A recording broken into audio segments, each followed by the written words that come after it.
So meron siyang parang floating effect. Ito to. Ooh.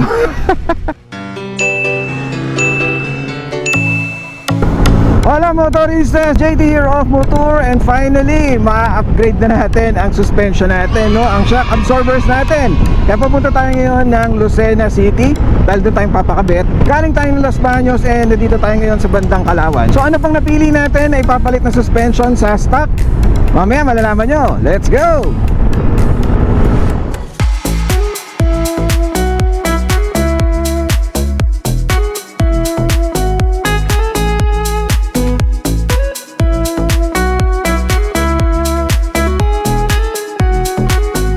Okay, sa mga hindi nakapanood ng unboxing natin, no? So bumili tayo online kasi may mga nagrekomenda ng mga fellow riders, no? Maganda yung review nila dito. Kaya nag-decide ako na subukan lang muna, no? Tingnan lang natin. Kaya umorder tayo online. Ito yung OKM Racing. So nung dumating nga siya and na-unbox na natin, okay naman yung build quality. Kaya natuwa ako. So I've decided na ipakabit na natin siya. And at the same time, tingnan natin kung may possibility na mapapalitan din natin yung harap, no? Actually nag-check ako kung saan ang available na pwede tayong makabili and makapagpakabit na rin diretso sa Lucena may available. Kaya kahit galing tayo sa Laguna, relatively yun yung mas accessible sa atin. Alright, so kita nyo yung mga ganyang klaseng kalsada, no? Hindi naman natin yung may iwasan dito sa Pilipinas. Kaya itong stock suspension naman ng NMAX is okay, no? Okay naman siya, but not great. Para sa daily riding, wala naman ako naging problema kasi ilang thousands of kilometers ko naman siya nagamit. Pero it could be improved, no? Kumbaga mas gaganda pa sana. That's the reason kung bakit tayo magpapalit ng suspension. Para sa akin, mas maganda mag-invest dahil ilang hours yung suspend mo per day sa pagra-ride mo gamit ang motor mo. So para sa akin, hindi naman luho yung mag-invest ka sa comfort, no? Ang advantage kasi ng mga ganong klaseng aftermarket na suspension is meron mga adjustable, which is itong particular model na yon, ganun nga siya.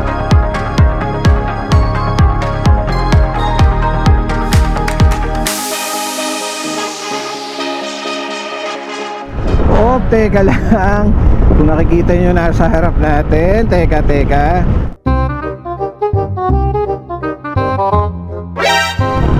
Okay, magsabay kayo. Yan. Harangan nyo yung kalsada. Walang tatabi. Walang tatabi. Hashtag walang tatabi. Anyway, ano sabihin ko? Nakalimutan ko. Wala na, nakalimutan ko na.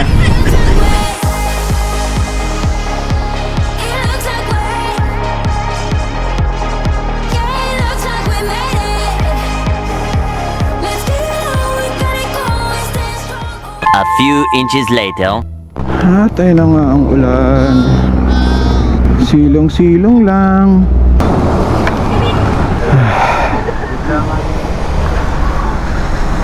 Yung kapote natin, pinampatong natin doon. Dala natin, kaya wala tayong kapote. Ngek. A few moments later. So sumugod na tayo sa ulan dahil malilate tayo masyado. Let's just hope na tumigil to. Tumigil na to, no? Banda dun. Sinugod na natin and lumampas na tayo doon sa umuulan na area. Mukhang parating pa lang dito. Anyway, 28 kilometers. Kayang-kaya na yan, let's go. Bypass tayo ngayon. So yung pupuntahan natin na kanan na tayo. Pupuntahan natin na shop is sa Jovas Marketing, or sa Waze pwede rin Jovas MC Parts. Nako, ayun na naman yung ulan. Anyway, tara.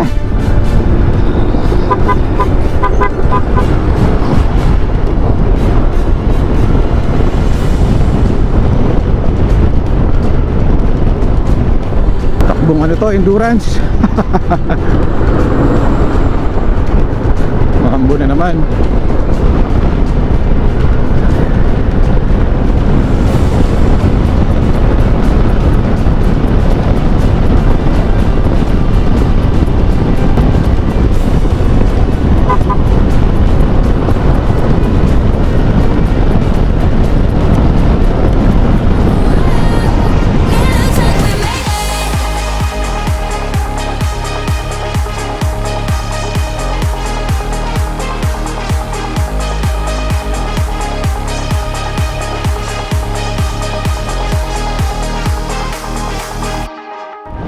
nandito tayo sa Candelaria Bypass na ngayon, no? Isa sa mga maganda yung kalsada na bypasses dito sa Quezon Province.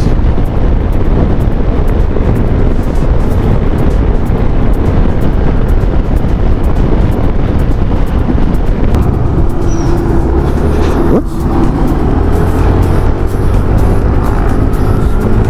So quick commentary lang, no, dito sa bandang area na to. Buti na lang natapos na tong road widening. Kasi dati motoristas, 2 lanes lang siya. So sobrang nagta-traffic kasi nga pag may mga truck na mabagal, mahirap pong overtake. Buti na lang na road widen na. Bakit? Ano meron? Ah, pakaliwa pala to.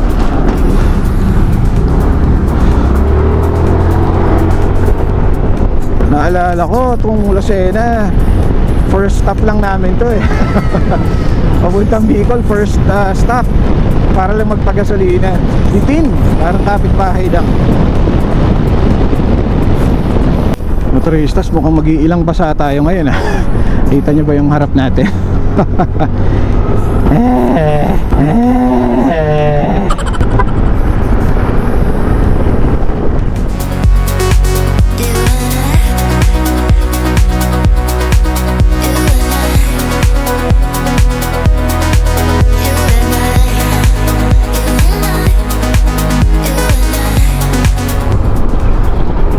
Yes! Freedom! Ay!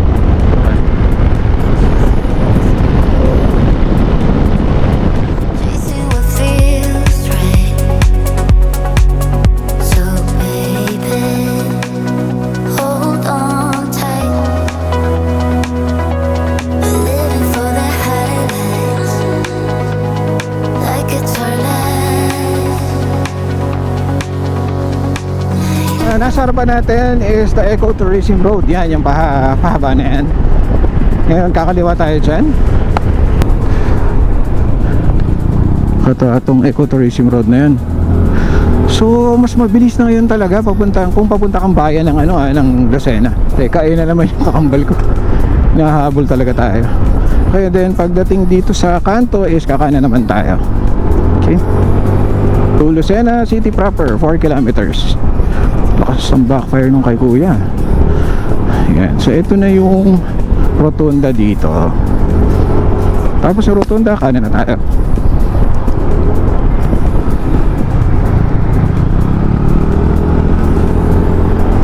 So target natin is 1 to 130. Pasok naman tayo. Nagpatila ba tayo kanina?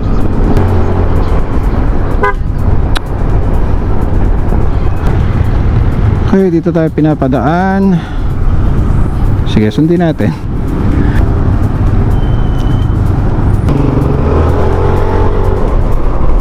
$900 meters away.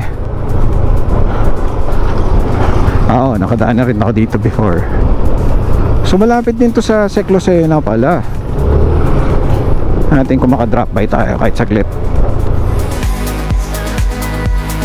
Like it's our life.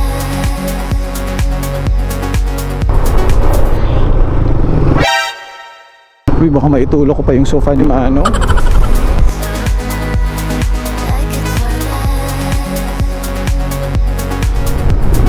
Ah, okay. Ayun na yung Sec, oh.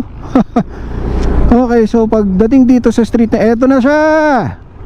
Ang dami pala, oh. Pwede dyan, boss? Ang dami, ah. Oops. Grasa. Okay. Ay, nakabukas pala yung... Hindi pala. Ito siya motorista, so. So nakita ko sa street maps, hindi pa ganito eh. Parang ang dami niya biglang brands. Anyway, so at least distributor sila ni Santal. Kaya yeah, meron talaga definitely sa ano dito, stock. Okay, nandito na nga tayo sa Jovas, dito sa mga Jovas Marketing or Jovas MC Parts. So sabi ko nga, ang layo nito dun sa nakita ko sa Street View. Anyway, mag-inquire na tayo kasi pinakita ko naman yung suspension sa kanila. Meron din daw silang available nung para sa harap. O, mag-inquire tayo kung kaya ng budget. Dala nating suspension. So ikakabit na dito. Pasok na tayo sa loob.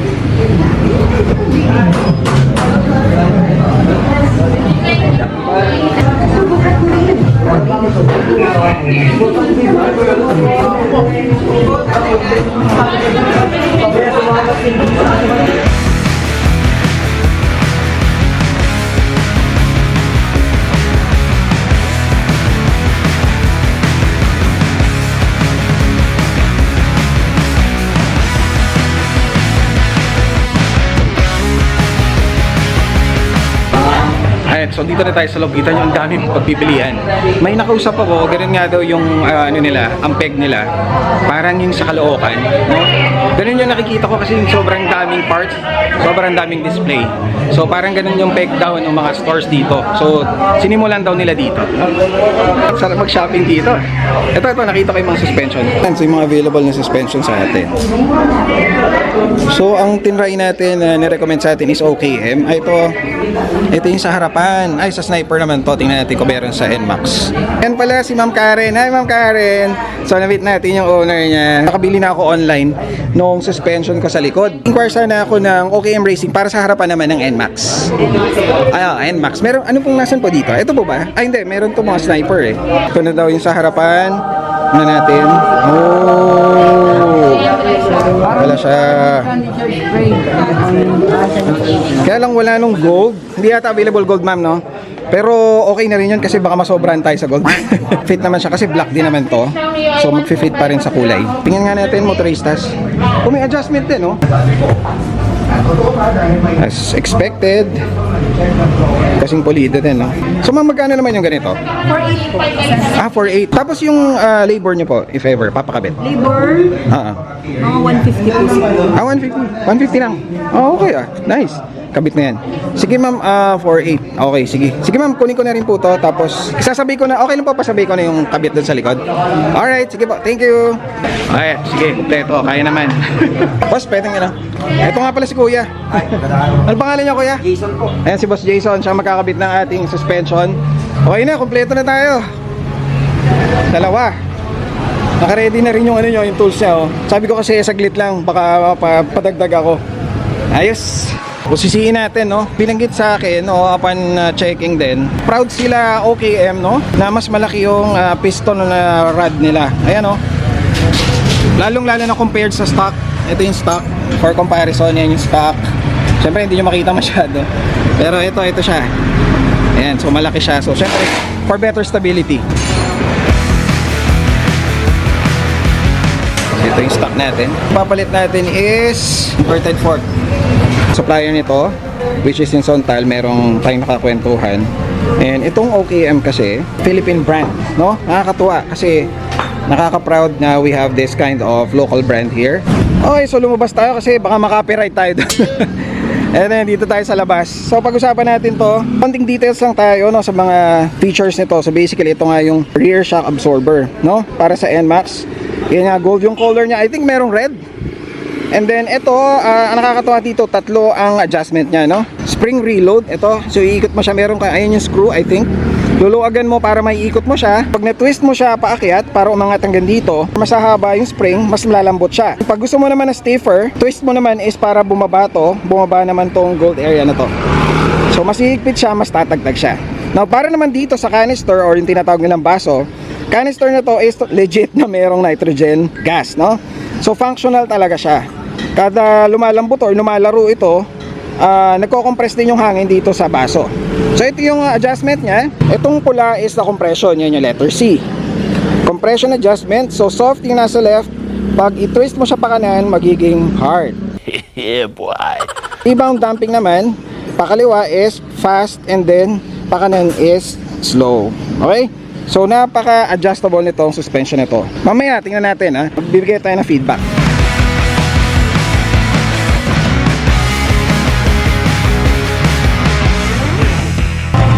So ito yung stock na tornilyo natin, hindi siya abot dun sa doon. Oo, so kailangan nyo ng mas mahaba. So buti na lang magagawa ng paraan ni boss. Thank you. Yan, so kung sakaling kapapakabitin kayo, take note. Compatible. Yan. Asan yung stock tsaka ayun yung Yan. stock. Itong tornilyo sa baba. Masyado siyang mahaba. Putulan ko na lang. Kakating Okay. ko na lang yung dulo.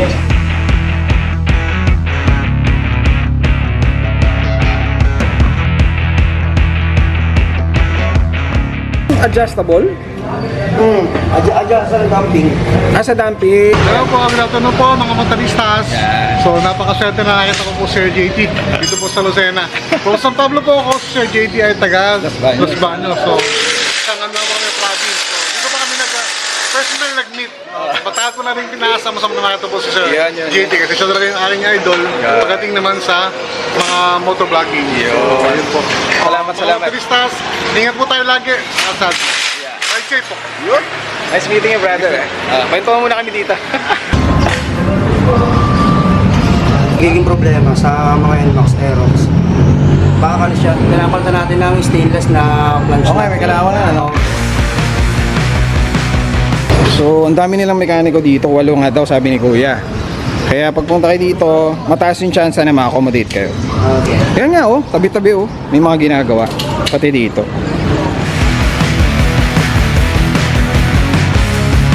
Ito yung ikabit natin yung stock.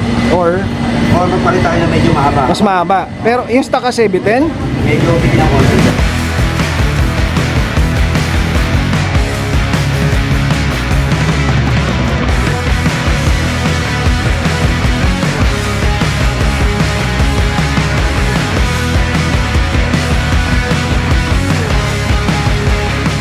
daw niya ako may tagas. Check natin kung may singang. Okay na sir. Okay na. Hindi ko na kailangan palitan yung tambucha. Bahala ka sir. Saan niyo sir? Pogi lalo oh. Di ba, bossing? Yes, thank you. No, baka may shoutout ka. Shoutout nga pala sa ano. Yes. Alam mo na kasi yung Yeah. Alam nyo na daw, nyo na daw. Yung pala yung sticker. Wala nila eh. Yun pala yun. Sige, kuha tayo maraming sticker. Yan, may dala na tayong stickers. Meron ka ba? Wala pa. O, yan. Bossing, ito. Ito, bossing, o. Yan. Ito pa. Yan. Sino pa po? Kanino pa po kulang? Magahin naman kayo. Dito na sila eh. Hello! Ayan. Ito ang team nila, ma'am. Ang laki pala ng team nyo. Oh. Kamay naman kayo dyan. Hello, Team Jovas. Yeah. Sticker time. Ito po. Thank you, ma'am. Alright, so tapos na tayo dito. Ayan, nagpaalam na rin tayo sa kanila. Salamat ulit na marami. Ito, masusubukan natin.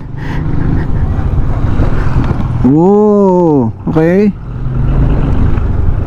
Ayan na. So far mukhang kailangan natin lambutan, no? Yun ang kagandahan nito, no? Ma-adjust mo talaga siya. So syempre more of observation tayo ngayon, no? Observation stage. And para mabigyan natin ng proper feedback, kailangan matagal natin gamitin, no? So sa ngayon, first impressions bibigay ko sa iyo hanggang sa makarating tayo kung saan man. Pero ito dito lang konti. Oh, okay. So tanda ko kasi yung ito. Oh. Tontuwa eh, no? Hindi kasi tanda ko yung performance ng stock suspension natin.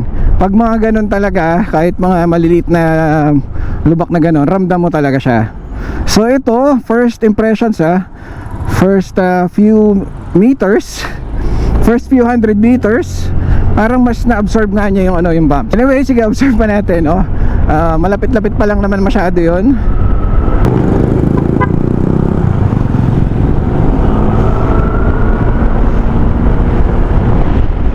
Okay, so motoristas dito sa relatively higher speed, no, 50 to 60. Ramdam ko yung difference niya. Meron siyang parang floating effect. Huh? If that makes sense. Hirap i-describe eh.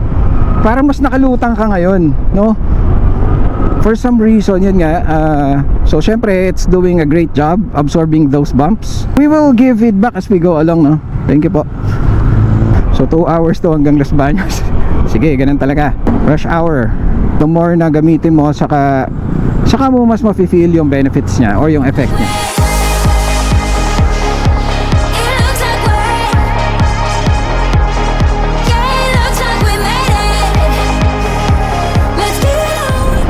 So at high speed, very stable. Mamaya subukan natin sa kurbada. Pero before that, dito muna tayo sa lupa. Whoa! Yun! Nakita ko na yung difference. Nakita ko na yung difference, motoristas. Okay, sige, nakangiti na ako. Sige, sulit naman. Kasi doon sa NMAX Vito natin, if you remember, nagpalit din tayo doon. Grabe! Alam niyo yung mga kalsada na parang putol-putol, tapos choppy, parang igaganon-ganon ka. Doon mo lalo ma-feel yung difference. Hindi ka niya ibabalagbag na parang kinalog. Okay. Sige. Uy, pwede. Ay, hindi pala. Natakpan.